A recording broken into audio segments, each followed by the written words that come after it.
నమస్కారం. ఘంటారావానికి స్వాగతం. ముందుగా ప్రధాన అంశాలు. వైసీపీ హయాంలో ఎక్కడా లేని మద్యం బ్రాండ్లు తెచ్చారు. 18,000 కోట్ల అక్రమాలు జరిగాయన్న ఎంపీ లావు.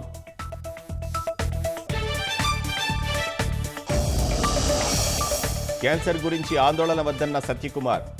బలభద్రపురంలో కేసుల నమోదు అసాధారణంగా లేదని వెల్లడి.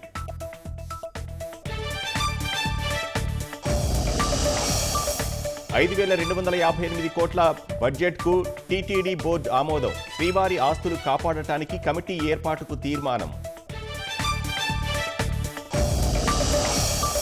నాగ్పూర్ అల్లర్ల కేసు కీలక నిందితుడి ఇల్లు బుల్డోజర్లతో కూల్చివేత. నిర్మాణానికి భవన ప్రణాళిక ఆమోదం లేదన్న అధికారులు.